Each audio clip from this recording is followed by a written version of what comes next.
First class വാങ്ങിച്ചതിന് എന്തെങ്കിലും presentation അയച്ചു കൊടുക്കാമെന്ന് അച്ഛൻ എഴുതിയിട്ടുണ്ടായിരുന്നു. ഈ ഉഴപ്പിനെ കൊണ്ട് ക്ലാസ് വാങ്ങിപ്പിച്ചതിന് സത്യത്തിൽ ചേച്ചിക്കാ പ്രസന്റ് തരണ്ടേ?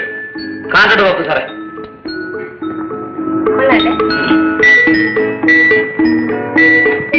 ഹായ്, നല്ല മുഴക്കം. കിണ്ണത്തിൽ ഈർക്കിൽ വെച്ച് കൊട്ടുന്ന പോലുണ്ട്.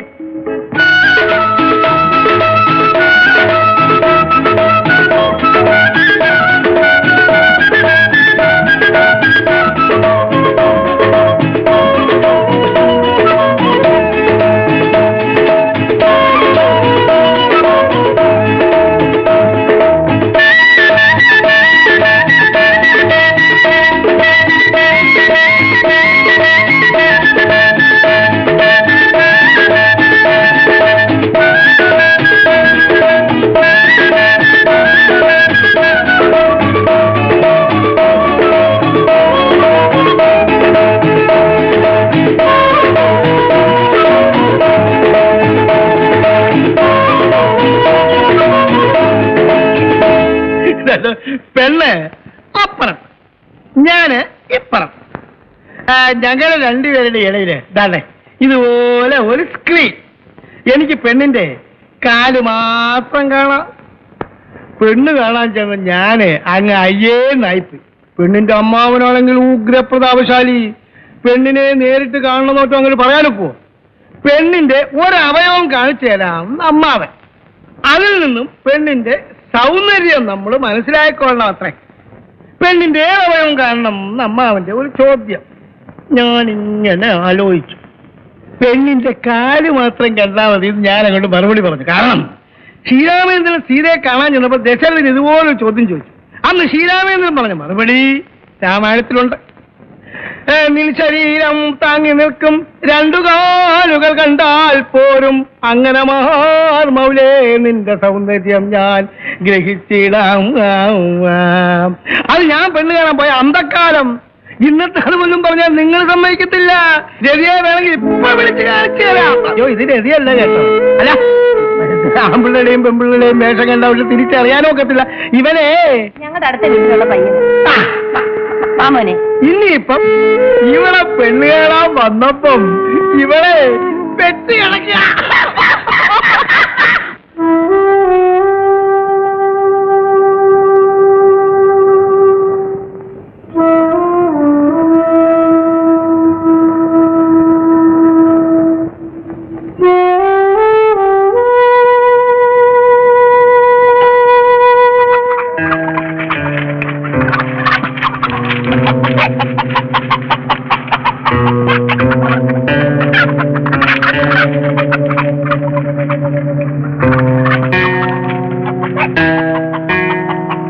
മോളെ രതി, ദേ അവരെല്ലാം നിന്നെ കാണാൻ കാത്തിരിക്കുന്നു.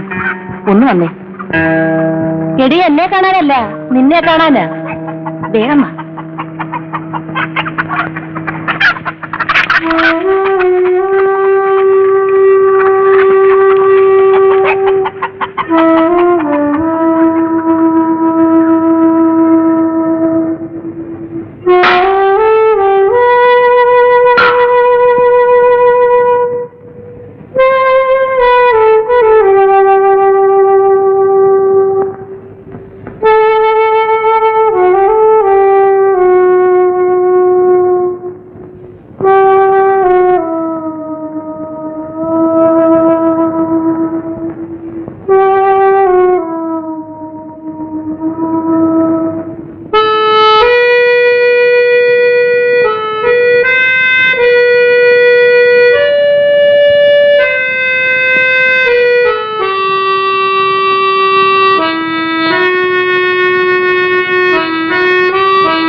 കൊടപ്പുറമോൻ അത്ര വലിയ തൃപ്തി പോരാ.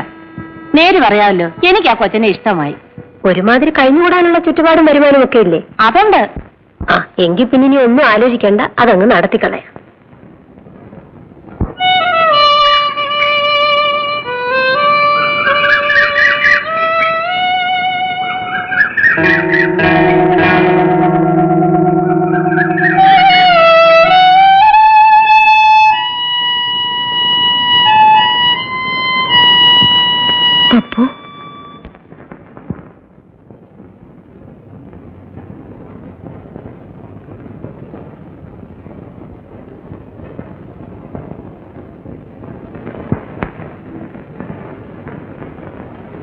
അവര് കാണാമെന്നതിന് എന്നോടാണോ പിണങ്ങുന്നത്?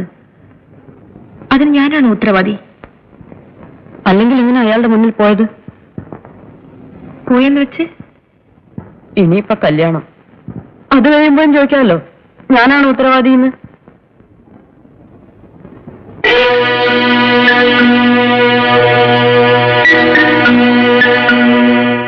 വന്നവർക്ക് പെണ്ണിനെ ഇഷ്ടമായോ?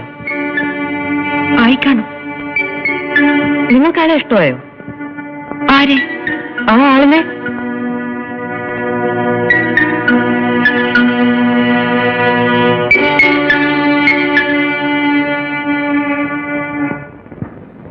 പിന്നെന്തിനാ ആളിനെ കല്യാണം കഴിക്കുന്നേ?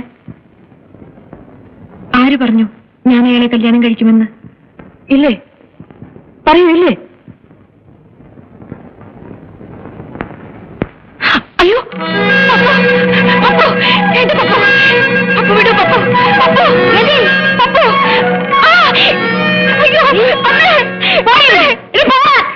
എടി, ഇനി നീ വന്നിട്ടുണ്ടെങ്കിൽ നിന്റെ കഴുത്തി അറിഞ്ഞോളെ പോകാനല്ലേ പറഞ്ഞത്? എന്താ ചേച്ചി, എന്താ ഇത്? മോനോട് ചോദിക്ക്. എന്താടാ എടാ, എന്താന്ന്? ഒരു കാര്യം ഞാൻ പറഞ്ഞേക്കാം, എന്റെ മോളെ ഞാൻ നിലയ്ക്ക് നിർത്തിക്കോളാം. നിങ്ങളുടെ മോനെ ഇനി അങ്ങോട്ടെങ്ങാനും കണ്ടിട്ടുണ്ടെങ്കിൽ ഇപ്പൊ ഞാൻ ഇത്രേ പറയുന്നുള്ളൂ. നീ ഒന്ന് ഒച്ച വെക്കാൻ നാരായണി, നാട്ടുകാരറിഞ്ഞാൽ നിന്റെ മോക്ക് തന്നെയാ ദൂഷ്യം. കണ്ടോ, എന്റെ മോക്ക് തന്നെയാണ് ദൂഷ്യം. അവള് നിങ്ങളുടെ ആരും അല്ലല്ലോ. എന്റെ ആരുമല്ലെന്ന് ഞാൻ പറഞ്ഞു. വേലും കഴിവില്ലാത്ത വർത്താനം പറയാൻ നാരായണി. എന്റെ മനസ്സിന്റെ വേദന ഉടപ്പുറന്നവന് മനസ്സിലാകത്തില്ല. കാര്യങ്ങൾ അന്വേഷിക്കാൻ അവക്ക് ഉടപ്പുറന്നവനല്ലാതെ വേറെ ആരാ ഉള്ളത്? ഉടപ്പുറന്നവനൊന്ന് ഉത്സാഹിച്ചെങ്കിലേ അവളെ ആരുടെയെങ്കിലും കൂടെ പറഞ്ഞയക്കാൻ പറ്റും. എന്റെ ഉത്സാഹക്കുറവുണ്ടാണെന്ന് ആര് പറഞ്ഞു? ഇവിടെ വന്ന് പയ്യനെ നിനക്ക് ബോധിച്ചോ? ബോധിച്ചു. ഞാൻ നാളെ തന്നെ സമ്മതം തള്ളിത്തരാം. അലയും കുറവില്ലാത്ത ഭർത്താവിനും പറഞ്ഞ് സ്വയം നാട്ടോ നാരായണി.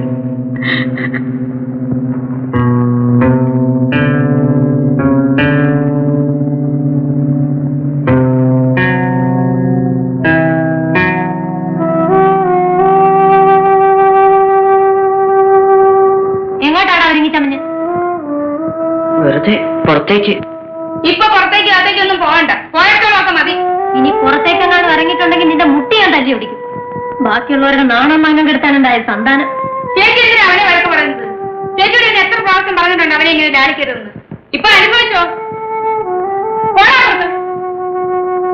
പുറത്തേക്ക് ഇറങ്ങാൻ നടക്കുന്നു.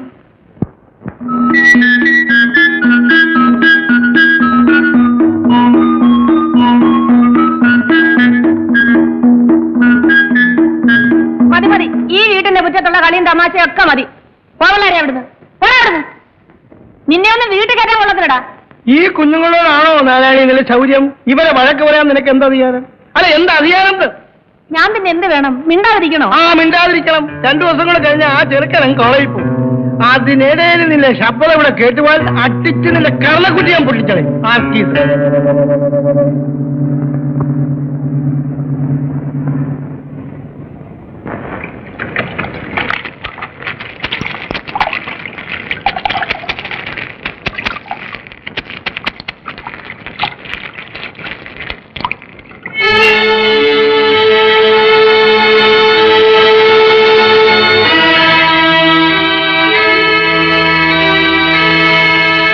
നീ അതെല്ലാം നനച്ചു പിടിഞ്ഞു പോരെ. വാടിയല്ലേ?